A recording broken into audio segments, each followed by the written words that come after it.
Bonjour. Donc, aujourd'hui, nous allons raconter l'histoire de Yehuda ben Shushan. Monsieur Yehuda ben Shushan est un monsieur qui est né dans la ville de Meknes, au Maroc, il y a plus de 70 ans. Son père était un homme qui vendait du beau tabac et il était un homme très connu au Maroc du fait de sa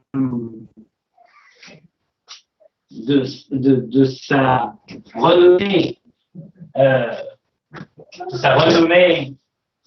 de sa droiture et de son honnêteté dans le commerce.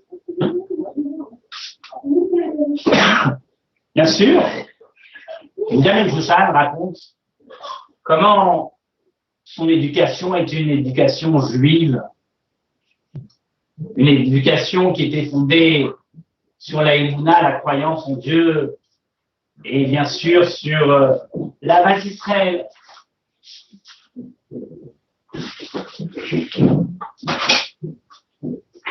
Mon père avait l'habitude à chaque fois qu'il revenait du travail d'étudier avec nous des psukim, des midrashim, et comme ça, on avait l'habitude d'étudier, d'échanger avec notre père. Tous les Shabbats, il n'y avait pas de différence entre un Shabbat et un autre. Il fallait tous s'asseoir avec papa et étudier la Torah.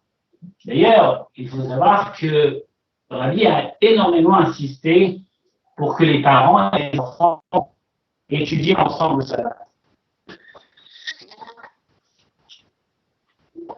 Mon père, à chacune des repas de Shabbat, il voulait qu'un de mes frères ou moi-même, on puisse réciter par Torah à table.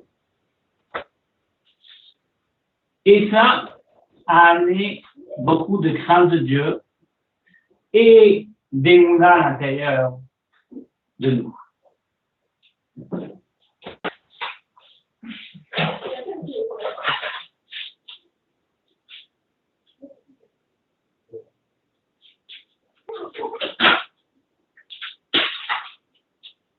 Durant les années, je me souviens du Seder de Pessah, on avait l'habitude de vivre tous ensemble.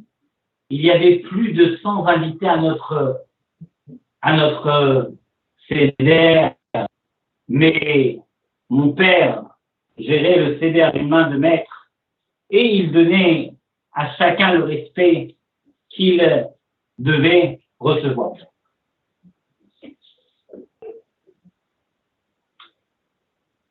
Durant notre vie, on avait toujours des histoires de tzadikim qui nous trottaient dans la tête, des histoires d'émouna, et ça était quelque chose qui était constant devant et face à toutes les difficultés qu'on pouvait rencontrer. On était toujours armés avec des belles histoires qui nous donnaient la force de pouvoir surmonter les petites épreuves.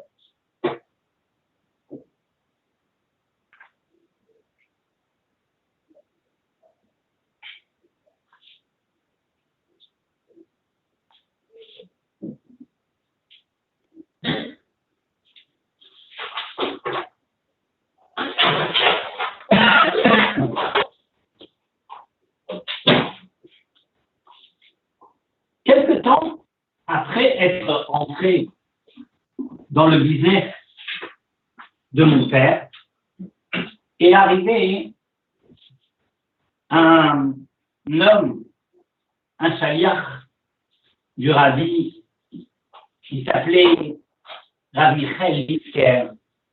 Il est venu au Maroc pour renforcer l'étude de la Torah et donner beaucoup de force aux enfants et dans l'éducation.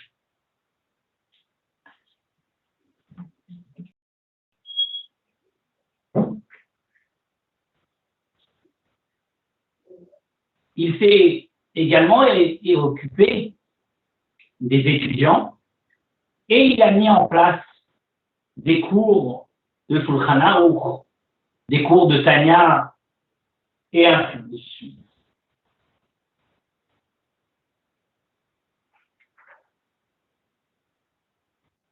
Quand j'avais 24 ans, je me suis marié et je suis parti vivre dans la ville de Casablanca. Ensuite, je suis revenu dans la ville de Meknès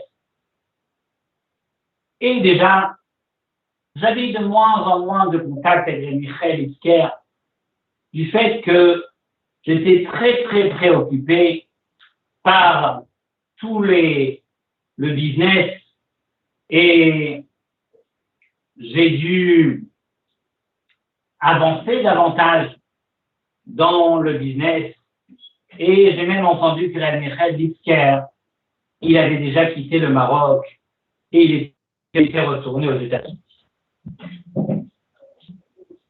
Il y avait cependant, après plusieurs années de mariage, quelque chose qui était pour nous très très difficile. Mon épouse et moi-même, nous n'avions pas d'enfants.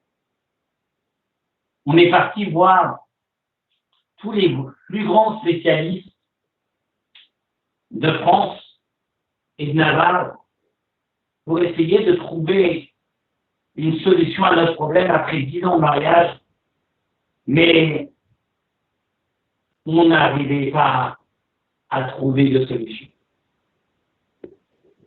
Un jour, nous étions à Paris et j'étais là pour des affaires.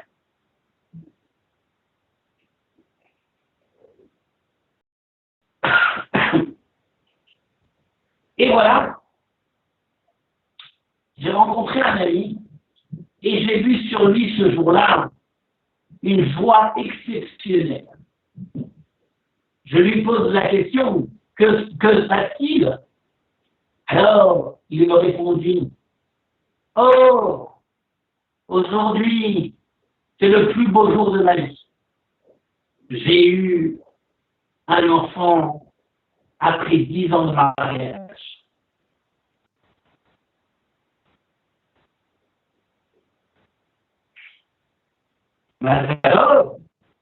Mazal tov, peux-tu me dire plus de quelle manière as-tu eu cette bracha extraordinaire? Alors, il me répondit, c'est une bracha, c'est grâce à une bracha du Rabbi de Lubavitch. J'ai un ami qui est devenu très proche du mouvement Lubavitch et il connaissait ma souffrance et ma peine et il savait combien c'était dur pour moi cette épreuve de ne pas avoir. Et il m'a dit, écris au Rabbi et demande une bracha.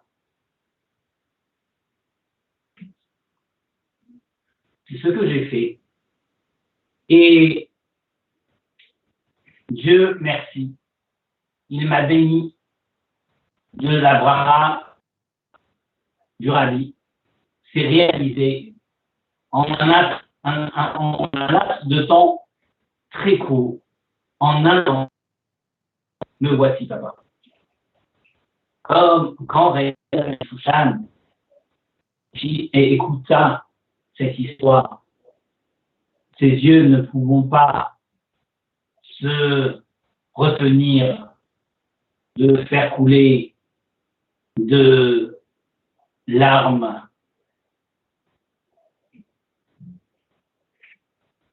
et d'émotions. Son ami lui posa la question, que passe-t-il? Pourquoi une telle tristesse? Yehuda lui répond.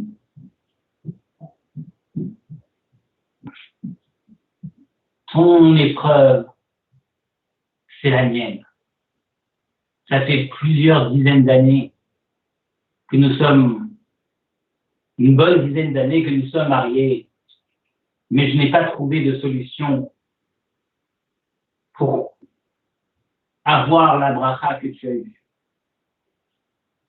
Alors, son ami le businessman lui répondit, écoute, moi je ne suis pas un juif très religieux, je ne suis pas un juif très pratiquant, mais une chose, c'est que j'ai vu de mes propres yeux que la bracha du rabbi c'est réel. Écris-toi aussi, demande une bracha, et le rabbi saura te répondre comme il a su le faire pour moi. Ah oui, mais le rabbi Lubavitch, je le connais. Je le connais parce que moi-même, je viens de Meknes et j'ai bien connu son chaliach, la Michael Ibsker. Et en effet, pourquoi jusqu'à aujourd'hui, je n'ai pas demandé la bracha du rabbi? Pourquoi cette idée, je ne me suis pas encore mise dans la tête une telle réflexion?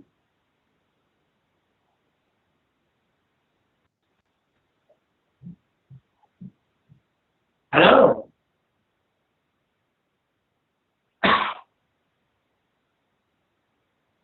j'ai commencé à discuter avec lui et je lui ai dit, écoute, va voir un Shmuel Azimov, un Shmuel, et demande-lui qu'il envoie une bracha au rabbi pour toi. Le même jour, sans perdre de temps, il m'a amené à Azimov.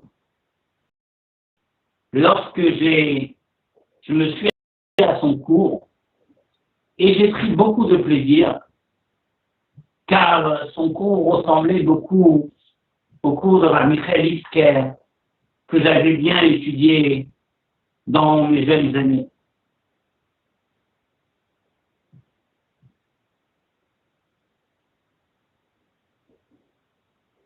Lorsque j'ai raconté à Rav Azimov mon souci, alors Rav Azimov avait dit bien sûr que nous allons demander une bracha au rabbi. Mais c'est bien, lorsqu'on demande une bracha, de se renforcer soi-même dans l'étude de la Torah et la pratique des mitzvot.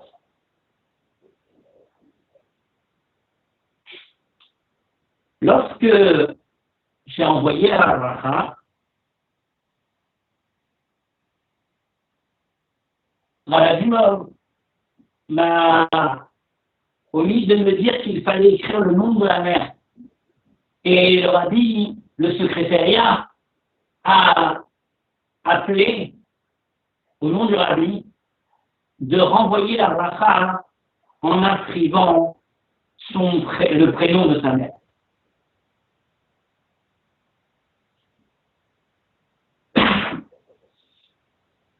Rav m'a promis que dès que j'aurai une réponse, je ne manquerai pas de soulever le téléphone et de lui apporter la réponse.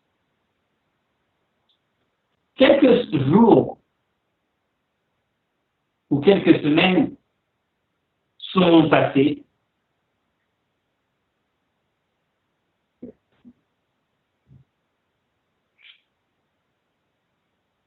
Et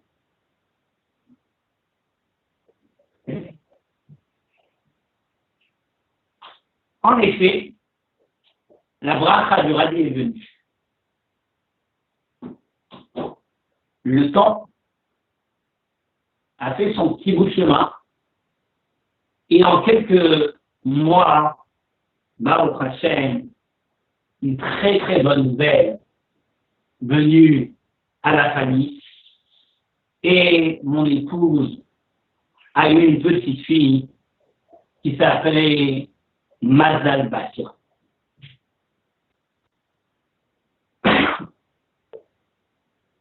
Bien sûr qu'à ce moment-là, nous avons eu une joie d'une intensité extraordinaire de voir comment la bracha du Rabbi s'était réalisée.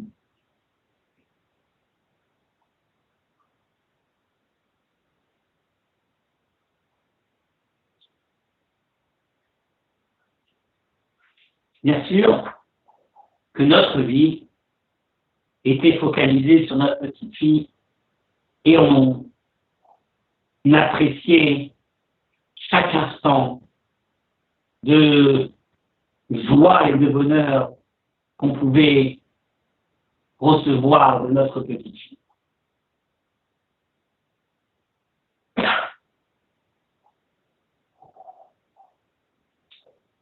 Lorsque notre fille a eu 3 ans, nous avons décidé de faire notre aliyah et de partir en Israël. À ce moment-là, on habitait encore au Maroc, mais beaucoup de Juifs du Maroc avaient quitté le Maroc. Et donc, nous avons décidé, nous, de partir en Israël.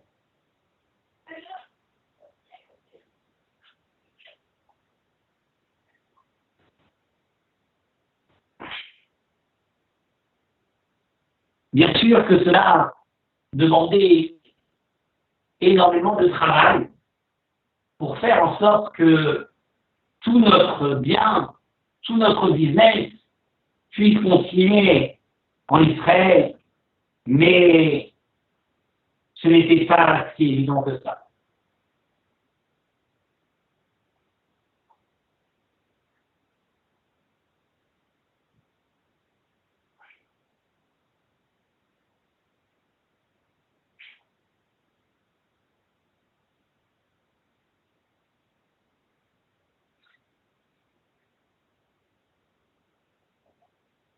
Voilà que, après un certain temps, après avoir fait tous les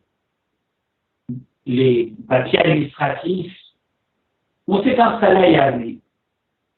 Mais voilà que, après un certain temps, on n'avait pas trouvé notre place. Et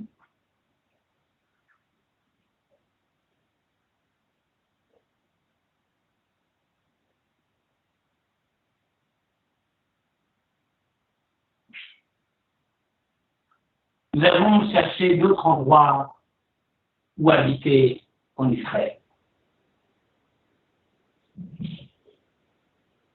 Notre fille avait 3 ans et demi, quand un jour, à Toubichat,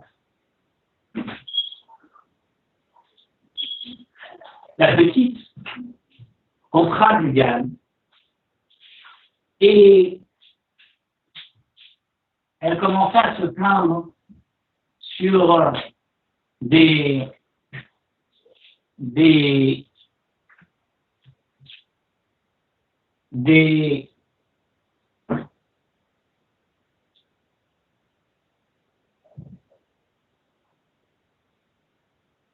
maux de tête très importants.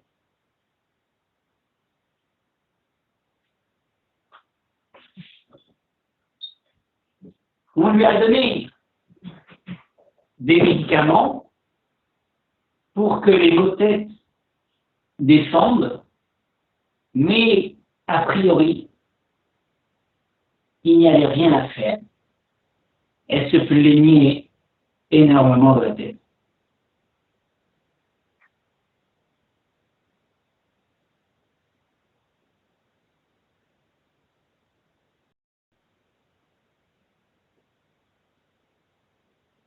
Le temps passe et les maux de tête me cessent. Nous avons décidé d'approfondir et voilà que on se retrouve dans l'hôpital Hadassah Yerushalayim.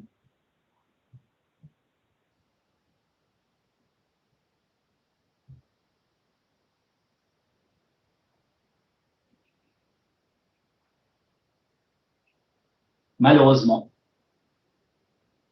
les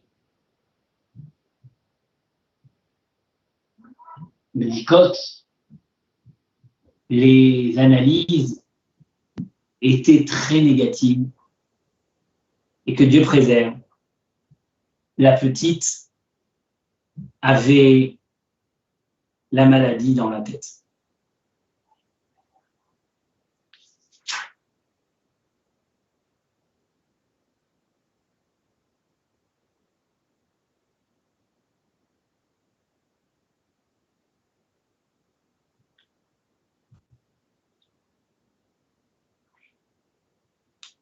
Les médecins étaient catastrophés. Et ils nous disent qu'ils n'avaient pas de remède pour elle, en tout cas ici en Israël. Le seul endroit qui pourrait sauver votre fille serait de partir aux États-Unis et là-bas d'aller dans un endroit bien particulier qui est l'hôpital de Boston pour trouver un professeur qui pourrait opérer votre fille.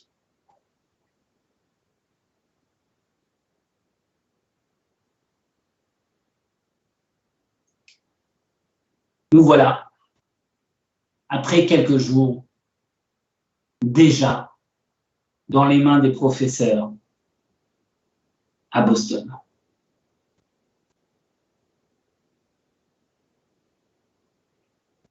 Bien sûr, les analyses, les recherches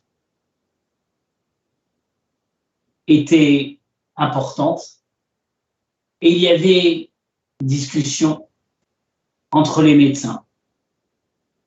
Si oui ou non, il fallait opérer la petite. Et ceux qui disaient oui, ils expliquaient que c'était urgent, et les autres préféraient passer par un moyen de médicaments pour affaiblir et rapetissir la maladie qui était au cerveau. Mais les médecins n'arrivaient pas à prendre la décision si oui ou non il fallait opérer.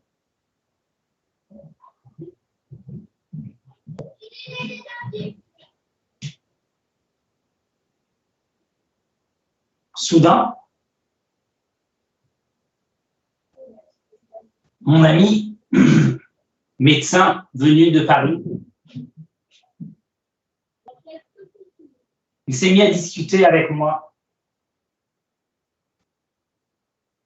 et il me dit, écoute, tu n'as pas de choix. La seule et unique personne qui pourra t'éclairer sur le sujet, c'est le Rabbi de Lubavitch.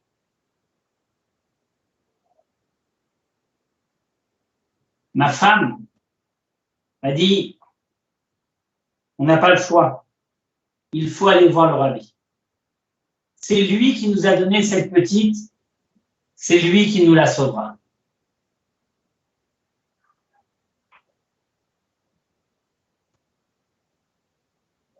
Comment entrer en entretien privé chez le Rabbi?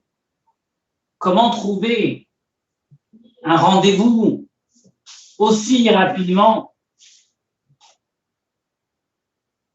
Mais voilà qu'avec quelques contacts, j'ai pu me rendre rapidement au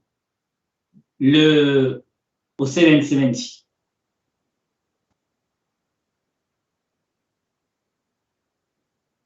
J'ai demandé à Rav Brenner, qui lui faisait entrer les gens à Yechidut, et il m'a dit, dans une demi-heure, cela sera votre tour. Bien sûr, durant cette demi-heure, des larmes coulaient sur mes lèvres, sur mes yeux, des larmes coulaient, et les télim n'arrêtaient point de être récités de mes lèvres. L'heure, le moment est venu, et je rentre, et je me retrouve complètement déboussolé dans le bureau du rabbi, face au rabbi. Je pleurais. Je n'arrêtais pas de pleurer. Le rabbi me demande, dit de m'asseoir. J'ai refusé. Je suis resté debout et j'ai pris la lettre que j'avais préparée et j'ai éclaté en sanglots en la donnant au rabbi. À ce moment-là, le rabbi me regarde avec un énorme sourire. Et le rabbi me dit, Mishenichnas Adar Marbim Besimcha. Lorsque arrive le mois de Hadar, il faut être joyeux. Et toi, tu rentres dans ma chambre et tu es dans une tristesse qui est contraire à la joie. Comment peux-tu rentrer triste durant le mois de Hadar? J'entends les propos du rabbi et il m'était très étrange.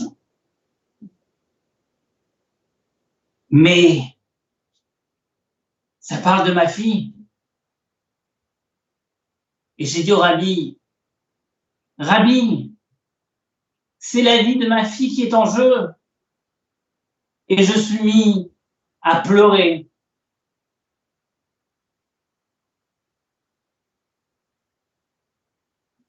De toutes les forces, de toutes les larmes de mon corps. Le rabbi me dit, tu veux sauver ta fille, n'amène pas la tristesse pendant le mois de Hadar.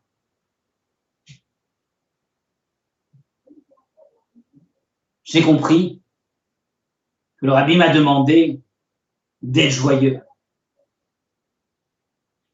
Le rabbi me dit, écoute, le mois de Hadar, c'est un mois de joie.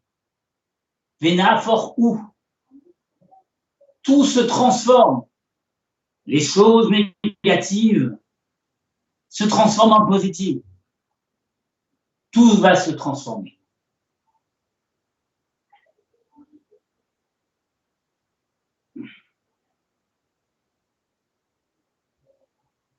Rabbi a pris sa main droite et il a superposé sur sa main gauche. Et le rabbi dit, tout sera transformé. Il ne faut pas s'inquiéter. Et le rabbi me dit, qu'on puisse entendre que de bonnes nouvelles.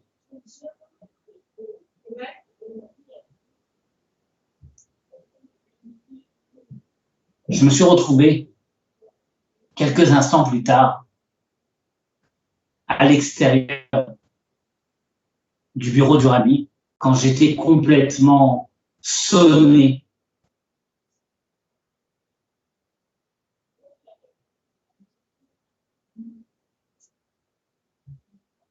mais la seule question importante, pourquoi j'étais venu voir le rabbi, elle n'avait pas été répondue. Est-ce que oui ou non, il faut faire le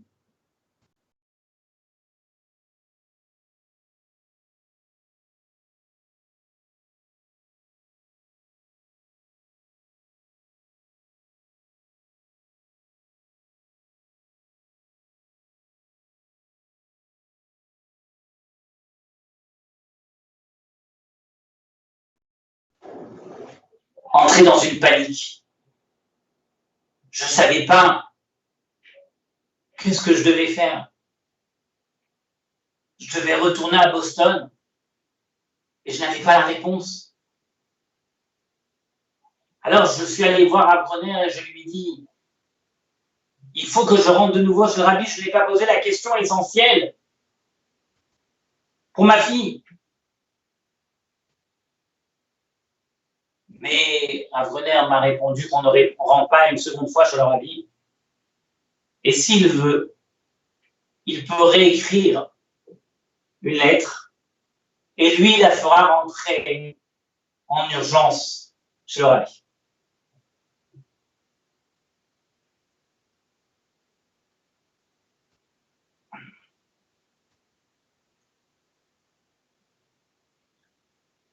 J'ai pris l'avion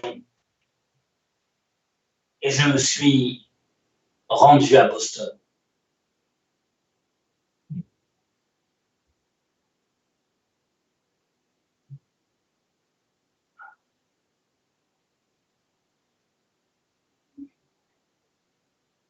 Quand j'arrive à l'hôtel à Boston, Avroner m'appelle et me dit, je ne sais pas ce que le rabbi t'a dit en Yichidut, en entretien privé, mais quand j'ai mis ta lettre où tu as posé la question, qu'est-ce que tu devais faire? Le rabbi a répondu, je lui ai déjà répondu en entretien privé. Je ne savais pas c'était quoi la réponse. Le rabbi m'a dit, Vena Forchou, tout va se transformer. Mais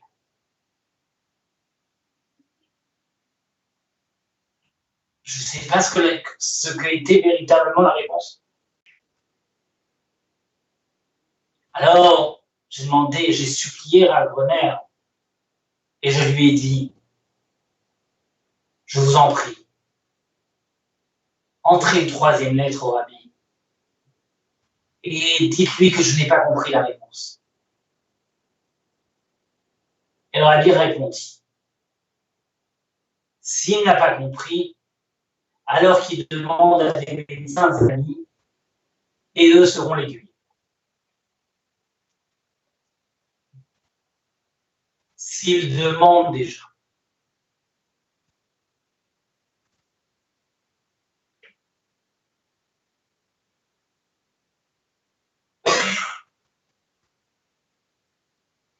je suis parti voir un troisième professeur et j'ai posé la question, qu'est-ce qu'il fallait faire? Oui ou non opérer?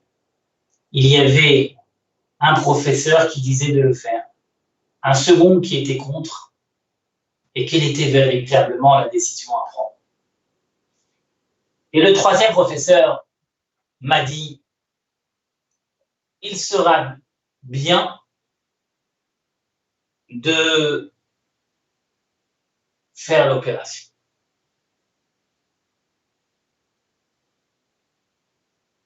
la décision a été prise. Et dans les 5 jours, notre fille, après Pourim, 2 jours après Pourim, elle allait être opérée. Mon épouse et moi-même, excusez-moi, mon épouse et moi-même, nous étions dans un état catastrophé. Dans la salle d'attente, juste un Sefer Tehillim et des pleurs pour demander à Dieu que cette opération fonctionne comme il faut et que la maladie disparaisse.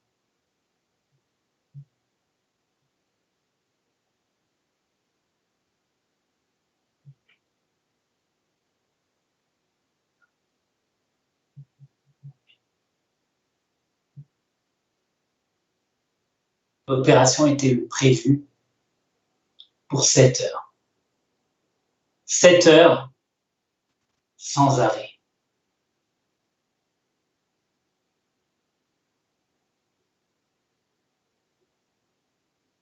Au bout d'1 heure,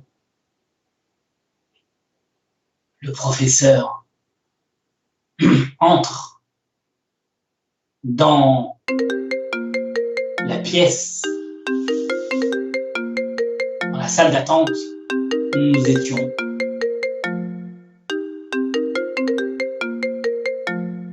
Et on était détruits, démolis. Une opération de 7 heures. Au bout d'1 heure, le professeur vient nous voir. Qu'est-ce qui se passe?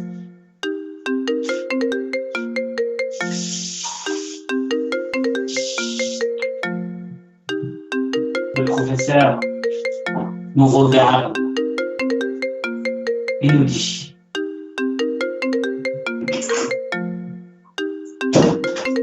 on ne comprend pas. On n'a aucune explication.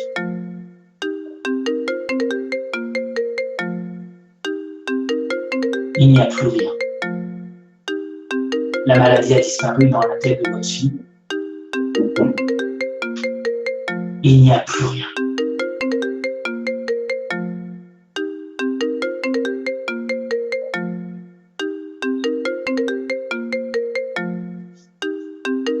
Mon épouse et moi-même, nous avons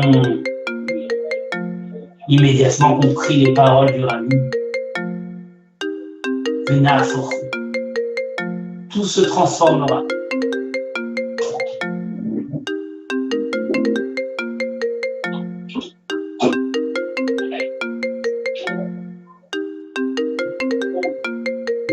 Mais on a demandé au professeur dans combien de temps on pourra voir notre fille. Et le professeur nous dit: écoutez, nous avons quand même ouvert la tête, donc ça prendra un peu de temps, le temps du réveil. Et après le temps de réveil, vous pourriez aller voir votre fille.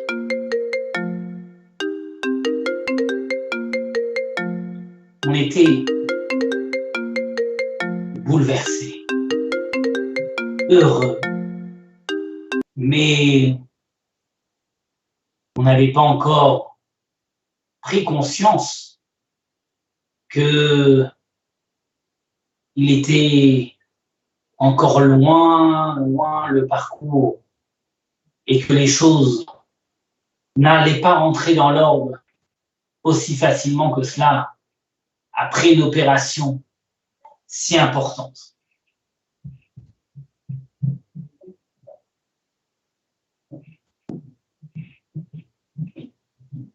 Après une journée, nous avons vu que notre fille est toujours en salle de réveil, mais elle n'est toujours pas réveillée.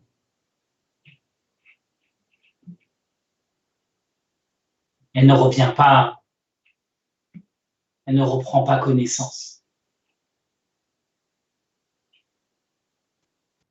Nous avons demandé quelle est la raison. Est-ce que cela est lié à l'opération?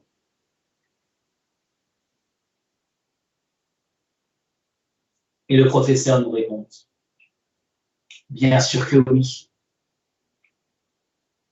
On n'ouvre pas la tête sans séquelles.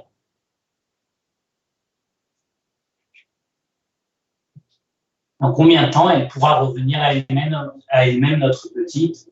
Le professeur répondit, je n'ai pas de réponse à vous donner, car je ne le sais pas. 1 jour, 2 jours, 3 jours.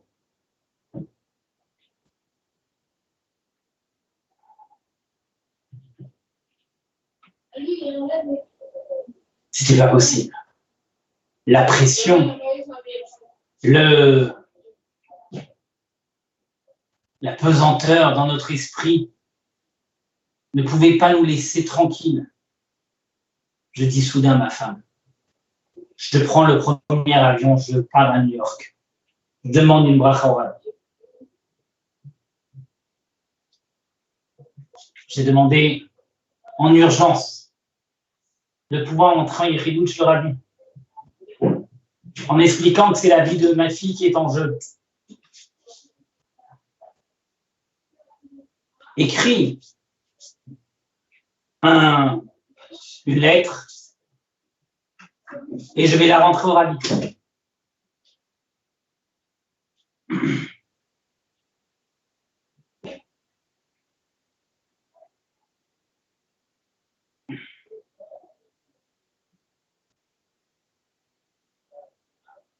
C'est la seule chose que je peux faire. J'écris, j'ai donné la lettre au secrétaire et le secrétaire, au bout de quelques minutes,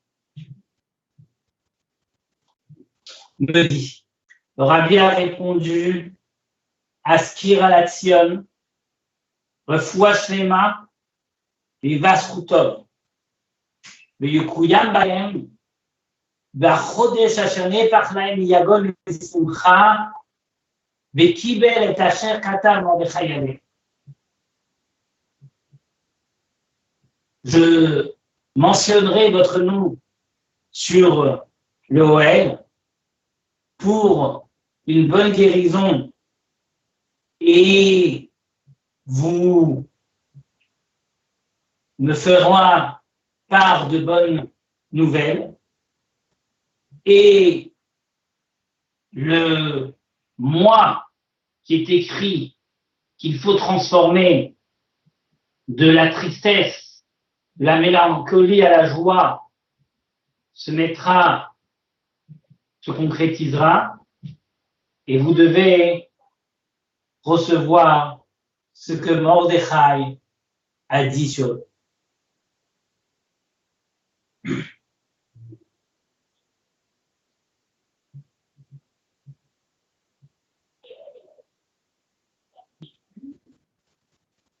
Immédiatement, j'ai appelé mon époux pour lui dire que j'avais reçu la bracha du Rabbi. Et mon épouse ne m'a pas donné le temps de parler, où déjà elle me dit, il y a une demi-heure,